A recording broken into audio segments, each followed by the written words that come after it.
of the trees regarding our gender identity and sexuality. When there's no place like home, empty air, an empty establishment. Friends with Dorothy, fighting for your civil rights, out on the cruel streets tonight. Yes, that's the great sounds of Dear Bertrand letting us know you're tuned into another edition of LGBTQ+Life, and I'm Mick Fitzgerald here in the studio. And my guest today is somebody who could rightly be called a legend in the community. It's the Eddie McGuinness. Eddie was known to many people as the PR of LGBTQ+ Pride in Dublin. He also is the founder of the Outing Matchmaking Festival, I believe, Eddie, and of he's also a cancer survivor. So, Eddie, is there anything you can't do? I think I can't wear colour. I don't do colour. If this was colour vision or colour radio, you would see I do like my colours. You do indeed. I definitely like my rainbows. You certainly do, and you've got the suits to match. Well, as we say in the fast show, suits you, sir, suits you.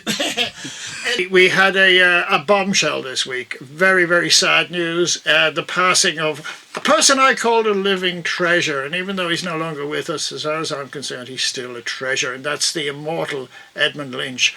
I know when I sent you the message, you were shocked.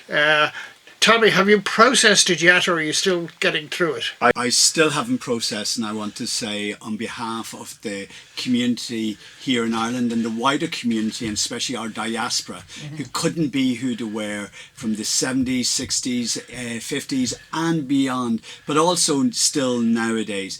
Edmund was at the forefront of that. He was at the forefront of the movement, but also a voice. Sometimes a grumpy voice. And when you can speak highly of someone and still put their bad points in front and behind who they are, I think that's something crucial. Somebody asked me, how do you describe Edmund? I always describe Edmund as the guy in Up.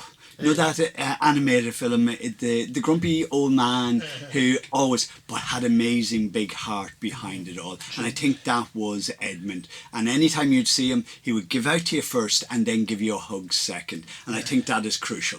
I didn't know Edmund in the 70s and 80s because I wasn't here. And so I only met Edmund when I started doing this programme.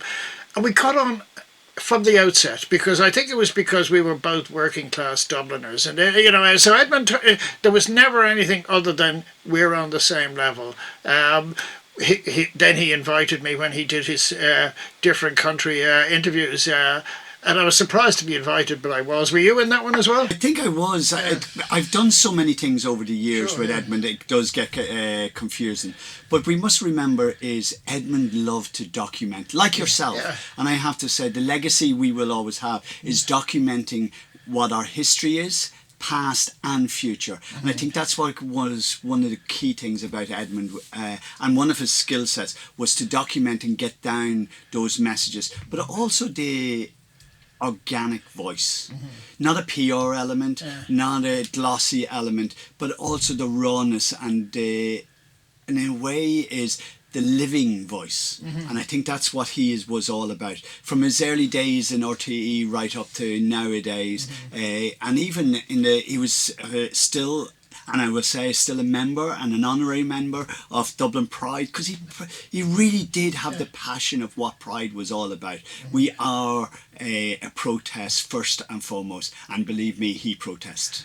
And we should remember he was also one of the Grand Marshals for this year's Pride. Yes, it's when you look at the timing and everything like that, and it's so strange to say he's not here because I still haven't overly processed. And it's like anything when it comes to grief here in Ireland, because of our, as we say, nice quick turnaround. It's only a couple of days and stuff like that before we do say goodbye to someone. But it's the legacy afterwards is crucial, and I think that's one thing about Edmund. He will always have a legacy there. Well, that was I think one of the reasons why Edmund and I got on so well. We both understood the need for continuity of intergenerational learning, how we provide the material and the next generation comes along and learns from it. And I think that's a crucial message that that will be, as far as I'm concerned, that will be Edmund's legacy. And I think he'll never be gone while that is there. I think that archive element, but also, as you said, you say it so well. He has given a voice to those who have gone. He has given a voice to those of us who are still here, but also at the same time, the next generation can look back and show. And I think that is something within the new generation, what is out there, we must remember is the ones who have gone before us, and never say that they have done nothing or it was different. It was a different time. Things were different. And yes, things were said and done that was very, very different. And nowadays you kind of go, oh, should we or shouldn't have we done that? It doesn't make a difference. It was done. That is what the past is all about. But going forward, we wouldn't have where we are because of people like Edmund going forward. You look at marriage referendum, you look at trans equality as well, and most importantly, a voice of the LGBTQ plus community. And yet Edmund, he didn't come from what I would call that comfortable South inner city or South Dublin milieu, whereby, you know, they went to private schools and they went to, you know, I've always said it was probably easy to be LGBT in Dublin, easier in the 70s and 80s. If you went to, say, Belvedere, or you went to St. Michael's, or you grew up in Killiney. Edmund grew up in Drimna, you know, which is not better known for other things. And yet Edmund never, as far as I know, ever tried to be anything other than Edmund. And that's I love courageous people. And that that was at his heart. It was, I think it was his feistiness. Sometimes he didn't know how to tone it back at times, but that's where people like myself and others, we're a little more diplomatic in how we try and do things. He was a fighter, and he had a voice, even though it was nice and grumpy, and people think, oh, you see, it really is a grumpy. It was his passion behind who he was and the fighter that he was, and I think that's what true activism is all about: is knowing when to fight and knowing when to step back and document who and what we are, and I think that's what Edmund did very well. Well, the other side of this is really, to a certain degree, it has pleased me and to a certain degree surprised me in that sense, because I put out a tweet late on, I think it was Wednesday night. Since then, nearly 6,000 people have seen that tweet, and this is primarily in Ireland. They've all been, oh my word, you know, because so many people knew him. Everybody just about saw him in a very positive light, and so many people now want to bid their farewell to him as well. So it's going to be a big day when that comes around. It's like anything in our lives. For some of us, your big day is your coming out element of who you are and what you are, no matter where your journey is in the LGBTQ plus family. But most importantly, the day for me, my wedding, myself, my husband were able to get married. That was an amazing day for us. But also in a way is your funeral is your final song to say to the world who we are and what we are, and let's celebrate who we are and what. Because I'm not looking at sadness on the day. I'm looking at saying, I want to say goodbye to a friend, because I did meet him about a week ago. We were supposed to catch up this week to talk about archives and things like that. That work will be done to a certain degree, but to me, we're saying goodbye to a friend. And you know, if you believe the Pet Shop Boys, we'll meet again. We will always meet again, and I do believe Mother Earth will bring us all around, and Mother Earth will always bring us around. And I think that is most importantly when it does come to people like Edmund and those who have gone before us, and those who are on their last journey in life as well. I think that's something we have to be crucial about. But going out there, for those who are now coming out to be who they are, remember, be there, make your statement, be who you are, and cherish the life that you have. But most importantly, for us who are getting on in our lives, not to forget to remember what you have done before, and then celebrate what you have done before, because you still have a lot more to do. We hope so indeed. And just before we conclude our tribute to Edmund Lynch, Eddie, to let people know, up at the outhouse at the moment, there is a book of condolence. I know you and I will be going up here immediately after this programme to sign it. So, you know, no doubt you'd be encouraging people to go and sign the book of condolence as well. I think so, and if you can't make it to Outhouse, I know they have something online as well. But most importantly, I always said to someone, if you don't find that moment in time, just light a candle, just to think. Sure. Because the moment that candle is there, it lights. And for the time that that candle shines, when it goes out, it goes out. Yeah. But it's never forgotten. Yeah, well, that's a perfect metaphor, Eddie. So, Edmund, we loved you. You were, as I say, you were a comet that came to us. And I will always value having your friendship. And Edmund, not only do we love you, but we cherish what you've done and what you're going to do, because I know you're going to be looking down on top of us in those big fairy wings of yours, pointing the finger, but most importantly, guiding us on our way. Edmund, we will always love you. Indeed. Eddie, we're going to move on because we all know you in the LGBT plus community because, you know, you've got the flamboyant suits you used to launch Pride, so very, very professionally. But now you're venturing into a new, what I would call probably a swamp that is politics. Why politics, Eddie? You know, because to a certain degree you've always been in politics, but this is mainstream politics. I think most importantly for myself is a voice. A voice for the working class people out there. I come from social housing. I live in social housing. I cherish where I come from when it comes to community. And I've always done that. Not only I've always been a countryman here in Dublin, in the city. 30 plus years here in Dublin. When I came to Dublin first to dance at the College of Dance in Diggs Lane, where all the media centre is now, you could never think of where Riverdance happened, where Boyzone happened, Westlife, all those major things. And for me was my dancing career. But most importantly is I was always that my root was community, and I think community is very, very crucial. I think making sure that communities have a voice, because we don't have a voice. Because I think in politics, especially when it comes to city politics, it gets lost. And I think we need to shout a little louder and actually give minority groups within the community. I'm not just on about the LGBT community, I'm on about all the diverse communities within this city, because that's what this city is made up of. Something I used to present council matters on this station for a good 10 years, and I'll be honest, I got very disillusioned with Dublin City Council because it seemed to descend into student politics. That's what I'm saying. You know, I can think of a time when they spent an entire night debating boycotting Hewlett-Packard. Now, Hewlett-Packard still supply computers to Dublin City Council. To me, what we need on Dublin City Council now is an adult voice, and I think that's why I was delighted to invite you in here today, because I think you will be an adult voice. You may not top the polls, or you may not get on News Talk or Prime Time, but that's what we need at Dublin City Council. We need to put the government back in local government. Would you agree with me? I think we need a fresh voice. Yeah. And most importantly, we need a big time fresh voice in there. And I think that's what what I'm going to try my best to do.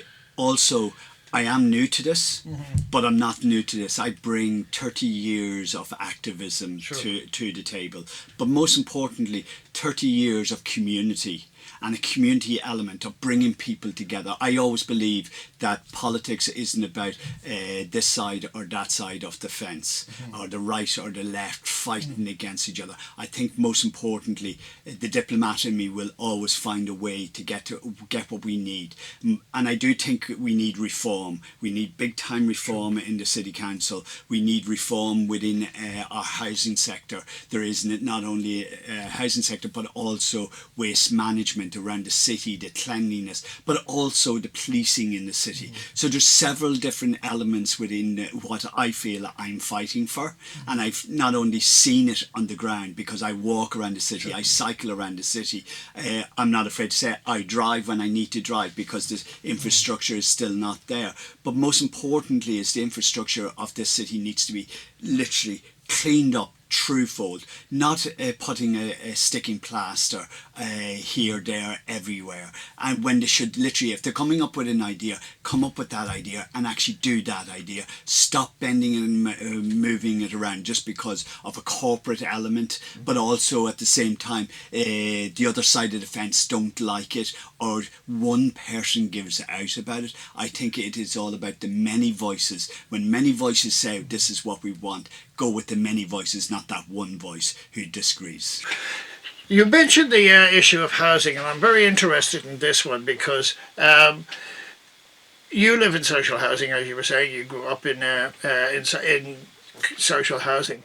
Now, when I was doing council matters, I used to point out to people that in the 50s, when Ireland was dirt poor, and I grew up in the 50s, we were building 10 times as much social housing then as we are now. You can go out to any of these estates. You can go to Donecarney, you can go to Ballyfermot, you can go to...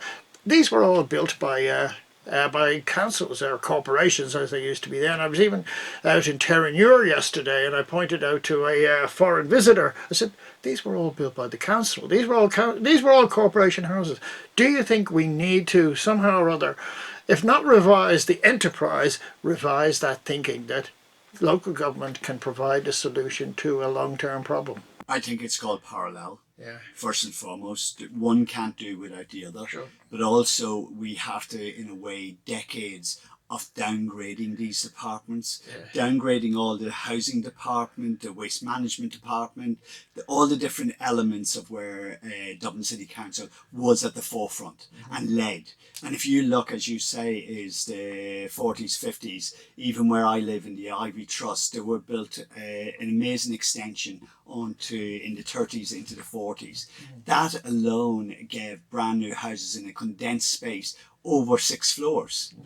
So even back then they were building up the 6 floors. Why aren't they building that now? 6, 7, 8, and I do believe 9 max, because I do believe in safety and what you call it, also the beauty of the city. We're lucky we're one of those key cities. Yes, you can go for high rise in a higher, less condensed spaces that are not being overlooked in other ways. And I think it's all about metrics as well. And I think moving forward, I think that's something. But we must remember it is the legacy of certain parties, and I'm not naming and shaming anyone. I am very much on is you did this. Stop saying you didn't do it and trying to change it around and look at us. You did this first and foremost. You got rid of all these departments. You downgraded the civil servants who were doing the work. The man and women in the streets who were actually doing the jobs that we needed to build the houses. And I think that is crucial. We need more people out there. But that is also a rally around communities to try and build and try and get these things done as well. But most importantly is social housing. We have a cohort of stock of social housing that is in absolutely dire strait and is literally has to go out for tender if something needs to be cleaned in it or fixed in it. Why is that? Why don't you have a department what goes in and cleans that? That's why the entities of like trusts and co-ops work very well. So working parallel, not one bit will suit all, but working together, trying to improve at all times. I want to put something to you, Eddie, because I grew up, well, I didn't so much grow up, but we had a shop in the Coombe in the 50s. So I spent quite a number of years of my childhood down there. So I was always very conscious of not only the Ivy building, the Ivy Trust building, but also the gym, which are the swimming pool where we used to go swimming, and another place that they used to call the Bano. But what was very interesting, because not everybody lived in the Ivy Trust, but people in the neighbourhood did, and quite a number of people in that neighbourhood worked for the great enterprise, which was Guinness. Now, back in those days, the thinking on the enterprise side of it was, we will look after our workers. That's what the IB Trust was built for. And I wonder, what's your thoughts on this one? Now, we give tax breaks to very large corporations who are making squillions of dollars. Do you think we should be looking at perhaps tweaking those tax breaks and saying, we'll give you a break, but you start building houses or financing housing in that degree? Because they're always complaining that, oh, we can't get key workers because there's nowhere for them. And to me, if they took that 19th century paternalistic capitalism that Guinness had, maybe we could start making some really great inroads. What's your thoughts on that, Eddie? I believe in social entrepreneurship. And social entrepreneurship means, first and foremost, is that you work with the society around you and to improve what you have. The difference is you have the power because you're the one with the money. You're the one with the purse strings. So that excess money that you have, then reinvest it into communities around you. Not lip syncing, going, yes, I'll put a little bit here and a bit here, and that's my PR. That keeps me nice and sweet. But I do think that a certain percentage of certain companies, if you look at down at Ringsend, the incinerator, thank you very much. I can never get that word. With that was meant to heat all those social housing, and that's in the bottle plant. That hasn't still not been built. But the incinerator has, and first and foremost that is meant to be heating all the homes around the immediate area. That was pre-thinking what could be done. You look at the data centres that we have around the city as well. They should be heating the homes around the area as well. So you not only are you thinking on one level, but you're also thinking about the environment on the other level, but also thinking about solutions going forward. And I think is making sure that key solutions are. You look at where we are on Kevin Street. There is a 14 to 16 story building going across the road from where we are. They naturally give a certain fund to Dublin City Council. But Dublin City Council, I'm sorry to say, that goes into a central fund and then that disputed around the city.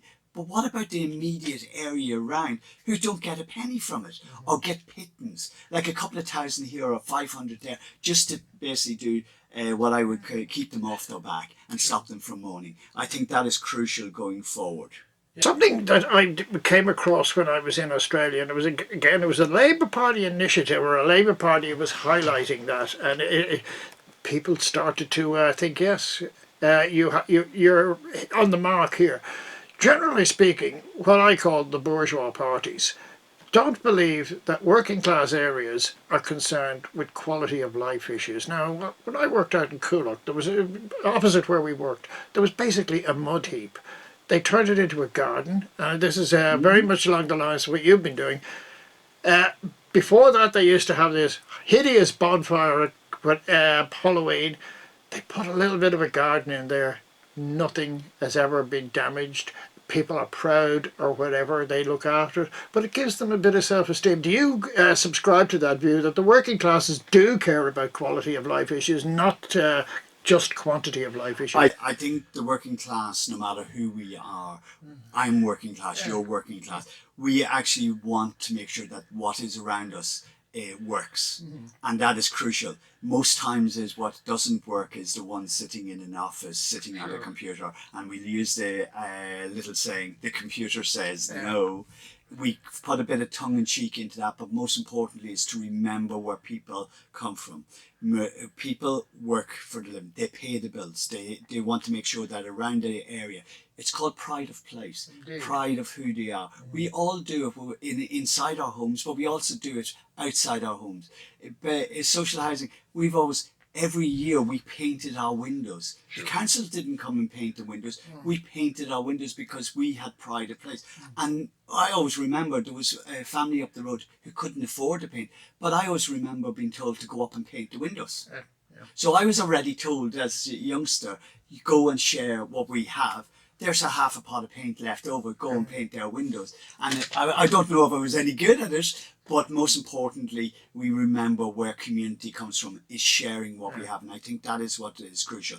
Because last night, I was in Crow Park And the waste management section of Dublin City Council doing an amazing thing, which is the neighbourhood awards for the whole of the city. To do it in different regions, and then we all come together to battle it out in a way. But it's not really a battle out. But it was amazing to see the diversity and also the intergenerational elements of different groups around the city. You had it today in the Tidy Towns competition as well around Ireland. All the towns being proud of who they are, and 9 out of 10 times they are social houses, social areas, or if they're not, they're actually what used to be social houses, social areas that actually win. And towns and villages come together.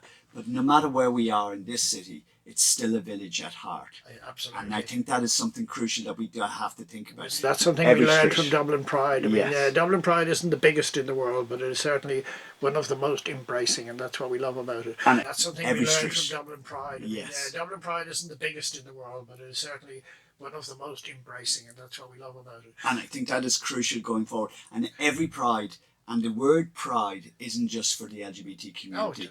It is also for every community out there. Pride is who you are and what you are, and it's a celebration of us. Yeah. I just want to come back to something in relation to social housing. A few years ago, I covered an event when Simon Coveney, before he became Minister for Foreign Affairs, just before he launched a project down in the Five Lamps, down in Sean McDermott Street, and the theme of the project was removing the stigma from social housing. Now, it's still there, whether, you know, how important do you think that is? And I think, would you agree that I think local government can play an enormous part in that, of getting the wider community to see that, hold on, just because you live in social housing doesn't mean that there's any reason why you're inferior, or that you should be denigrated or get any less service, any poorer education or health service. What's your thoughts on that, Eddie? I think first and foremost is local government needs a wider voice and a stronger voice. Central government has too much power. If you look, everything has to go back to the housing sector in central government. We need to bring it right back, and we need to actually, in a way, empower local government and give the voice back to local government, which then, in a way, gives the voice back to communities. And it's crucial, because that I come from those communities. I come from the flats. I love and cherish where we come from, especially last night when we won the best flat complex in the city, citywide, and we celebrated who we are by doing something, a small initiative only a few years ago, and now it's gone into blossom. Eddie, you've said you're a fresh voice. I have also every confidence you'll be an adult voice, because we really do need it on the Dublin City Council. I'm a firm believer in the local government. So Eddie McGuinness, thank you for your time today. And look, the election 2024, we'll be back for you. And most importantly, check it that you can register. Exactly. Register online. If I'm correct, it's vote.ie. Couldn't see the haunted forest for the trees, regarding our gender identity and sexuality. When there's no place like home, empty air, an empty establishment.